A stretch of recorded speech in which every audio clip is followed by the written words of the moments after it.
If you really loved me, you'd let me have one last weekend with him, she said casually over breakfast. So I let her go and started packing my things. Now she's crying in voice notes while I'm 2,000 miles away and completely unreachable. Hey viewers, before we move on to the video, please make sure to subscribe to the channel and hit the like button if you want to see more stories like this. Thanks. We'd been together for 4 years. Long enough that people asked when I was going to propose, and I'd started thinking about how I'd do it. Vanessa was the first woman I'd ever truly let my guard down for. She was impulsive, dramatic, endlessly ambitious, and sometimes exhausting, but I loved her. She was also broke, stuck between careers, and still financially tied to her mother's health bills. So I stepped in where I could. I covered rent more often than not. I fixed her car when it broke down. When she said she wanted to go back to school for graphic design, I told her to go for it, and I worked extra shifts to keep us afloat. She called me her stability. I thought it was a compliment. Looking back, I think it was more of a label. At first, there were little things I ignored. Flirty comments from her ex, Ryan, on her Instagram. She told me he was just trying to stay friends and that I was being possessive. He messaged her late at night sometimes, but she said she didn't reply. I wanted to believe her. She was always big on emotional maturity. She said boundaries were a sign of fear. I said I trusted her. That's how I was raised, to lead with good faith until someone proves you wrong. She never posted me, by the way. She said it would limit her personal brand. I thought that was dumb, but I let it go. Her account was mostly art, travel, design tips. Whatever. The first real crack came when I found out Ryan had flown in for a weekend. She hadn't told me. I only found out because I noticed her location was off and her notifications were going silent.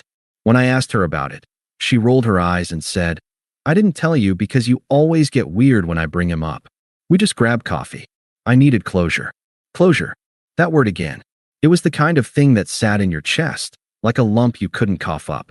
But I swallowed it. I told myself it wasn't worth the fight, that I had to pick my battles. The following month, she was sweeter than usual, more affectionate. She started making me breakfast again, asking how work was going, curling up on the couch with her head on my shoulder like she used to. I thought we'd turned a corner. I didn't realize she was softening me up. It was a quiet Sunday. She was making eggs and toast, humming some TikTok audio under her breath. The sun was pouring through the window, and for a moment, it felt like we were back to normal. Then she sat down across from me with her plate, took a bite, and said, "So I've been thinking, if you really loved me, you'd let me have one last weekend with Ryan. Just for closure. To fully let him go. Just like that. Like she was asking me to help her pick a paint color." I stared at her, waiting for the punchline. She kept chewing, oblivious. "What?" I asked. "I'm serious," she said, like I was the one being ridiculous. "You say you trust me, right? So trust me to handle it like an adult. It's not emotional. It's just unfinished business." She said she'd come back more grounded, that she needed to purge the last of the attachment, that this would be healing for our relationship. "You're not going to cheat," I said slowly. "You're going to ask for permission to cheat." She laughed. "It's not cheating if I'm being honest about it." I didn't speak again for the rest of the meal. I finished my coffee, got up, rinsed my plate, grabbed my keys, and I left. She didn't even ask where I was going. I didn't go far. I drove around for a while. No music, just the sound of the road and that sentence echoing in my skull. "If you really loved me, you'd let me have one last weekend with him." It wasn't the cheating that hit hardest. It was the logic. The way she turned it into some kind of test of my emotional intelligence, like I was the obstacle keeping her from enlightenment. Like my dignity was something she could borrow and return. I stayed at my friend Marcus's place that night. Told him I needed a few days. He didn't ask questions, just handed me a spare key and a blanket. When I checked my phone, I had 4 texts from her. "Vanessa, can we talk about earlier? Vanessa, I didn't mean to spring it on you like that. Vanessa, I just thought we were past the whole jealousy phase. Vanessa, let me know when you're ready to have an adult conversation." No apology. No acknowledgement of how insane it was. I didn't respond. The next morning, she sent another one. "Vanessa, so is this really how you're going to react? You just leave?" Yeah, I left. And I didn't come back. While she was planning her weekend of closure, I was doing paperwork. I had my name taken off the lease. Froze the shared savings account. took back the spare key from her car, blocked her on everything except email, only because I wanted proof of whatever excuse she'd give when it all fell apart. I left a note with Marcus in case she tried to show up at his place. It said, "You asked for time with him. This is my time away from you. Let's see what closure really brings." By Wednesday, she went quiet. I thought she might have given up. But on Friday morning, the day she was supposed to leave to see Ryan, she sent this. "Vanessa, I'm not doing anything wrong. I told you the truth. That should count for something." It didn't. It was like watching someone argue in a mirror. I turned off my phone and threw it in a drawer. That night, Marcus and I went out for drinks. I laughed for the first time all week. It felt weird, like my muscles had to remember how to do it. The next day, she was gone. Her location wasn't updating. Her socials went dark except for one photo, an overhead shot of a suitcase, her passport, and a glass of wine. Caption: letting go of the past. Finally, the comments were brutal. "What did Dylan do? Sis, I thought you were in a relationship. This feels messy. Hope you're okay." I didn't engage. Just watch from a burner account. Let it unfold. She came back Sunday night. I didn't. She didn't know it yet, but the apartment was no longer legally mine. My name was off everything. The utilities were scheduled to shut off at the end of the month. The Wi-Fi too.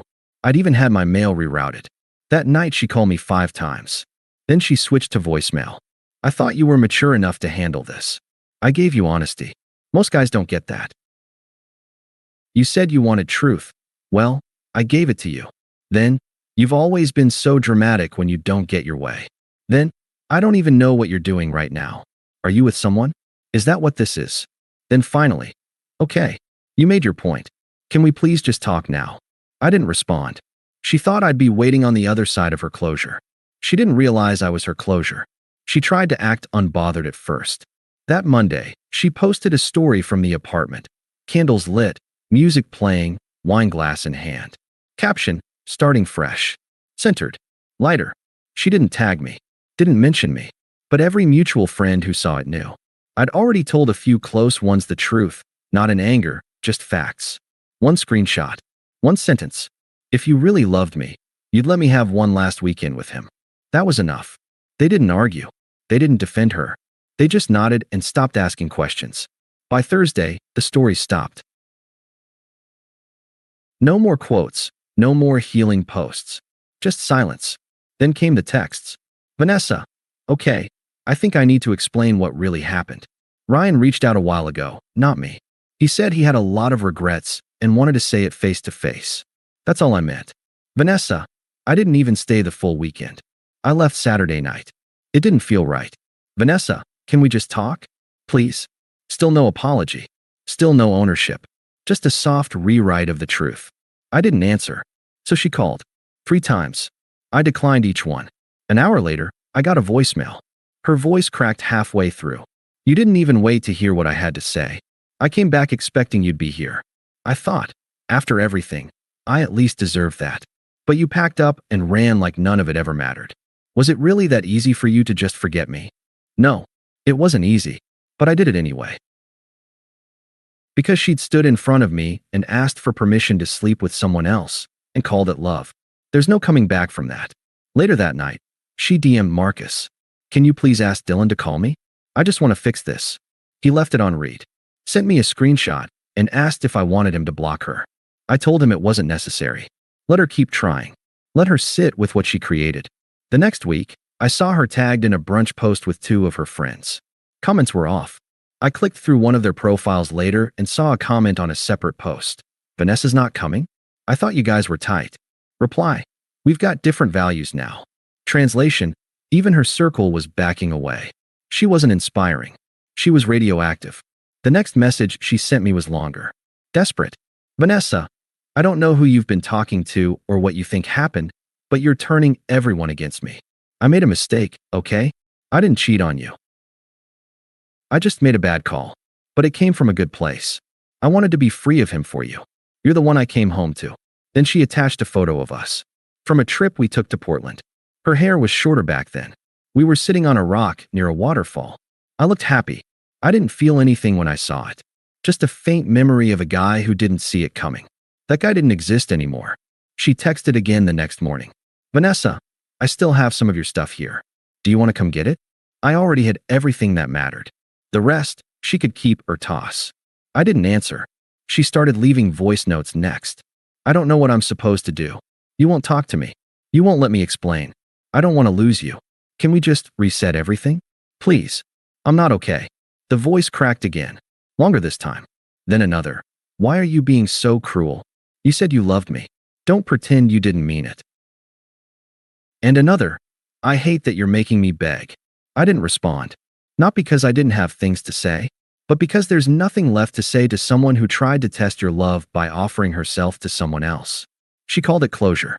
But all she really did was close the door and lock herself out. I didn't plan on keeping tabs, but people kept sending me things. Screenshots, voice recordings, secondhand stories. Apparently Ryan, her closure, ghosted her completely the day she got back. Didn't answer texts. Blocked her within the week. She tried showing up to one of his events, but he didn't recognize her. That's what she told a friend, anyway. More likely, he just didn't care.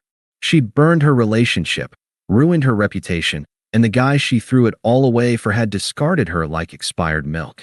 Poetic. Worse still, the friends who used to back her up started fading out. She wasn't fun anymore. Just bitter. Everyone had seen the train wreck play out in real time, and nobody wanted to be collateral damage. She tried reshaping the narrative. Posted vague, healing quotes, memes about being misunderstood, even a reel of her journaling at a park. Comments were off. Likes were low. Then came the rebound phase. She started dating some guy named Caleb. One of Ryan's old friends, apparently. They lasted about a month before she scrubbed him off her feed and posted a reel of her crying with the caption, "Some of us are just too intense for this world." Someone in the comments wrote, "Girl, you just need a mirror and a therapist." It got 300 likes. People were finally seeing her for who she really was. Meanwhile, I transferred to a new city, closer to my brother. Got promoted within 6 weeks. Hit the gym harder. Started eating right. Sleeping like a human being again. It was like pulling poison out of my bloodstream. I wasn't looking for revenge. I wasn't even looking for peace. I just wanted distance. And I finally had it. It had been 4 months when I saw her again. A mutual friend, Lauren, was getting married and invited both of us. I almost didn't go, but I felt calm enough to handle it. Besides, I wasn't the one who should have been ashamed to show up. When I walked into the reception, she saw me before I saw her. I was talking to someone from Lauren's side when I caught her in my peripheral vision, stiffening, half raising her hand like she wanted to wave, but didn't know if she had the right. She looked smaller, tired, pale, still trying to dress like she had an audience, but no one was watching. I nodded once. Later, while I was getting a drink, she finally approached. "Hey." I turned toward her, gave a polite smile. "Vanessa, you look good." "Thanks. I wasn't sure you'd come." I almost didn't. She hesitated, glanced at her drink, then looked back up. "Can I talk to you for a sec? Just outside or something?" I followed her out to the patio. It was quiet out there. She fidgeted with her ring, not an engagement ring, just jewelry, and gave a soft, rehearsed laugh. "You're probably the last person who wants to hear anything from me. I get that." I didn't answer, but I need to say this. I messed up. I convinced myself I was being brave, or empowered, or whatever. I told myself that being honest made it okay. But the truth is, I was selfish. I was wrong. And I miss you every day. She looked at me like she wanted me to crumble. Like all she needed was a flicker of warmth, and we'd fall back into old rhythms. Instead, I asked, "Do you remember what you said to me that morning?" "Dylan, no." "Say it. Do you remember?" She swallowed, looked away. "I said if you really loved me, you'd let me have one last weekend with him." "Right?" I nodded. "And I did love you. But I didn't love you enough to let you walk over me while calling it honesty." She blinked fast. "I didn't sleep with him, if that matters." "It doesn't. I thought you'd be more understanding." "That's the part that stuck with me," I said. "You thought the test of my love was allowing you to betray it." I was confused. I didn't know what I needed. "You needed him," I said. "And now you need me. But the difference is, I don't need you." She flinched. "Do you hate me?" "No. I just don't think about you much." She started to say something else, but I cut her off. "I'm happy now. Genuinely. And not because someone fixed me, but because you broke something in me that needed to go. I'm grateful for that, actually." You showed me exactly what I'll never tolerate again. She stood there, frozen. I'm not mad, Vanessa. I'm not bitter. I'm just done. Then I walked away. She didn't follow. Thanks for watching. Make sure to subscribe to the channel and hit the like button. What do you think about this story? Share it in the comments.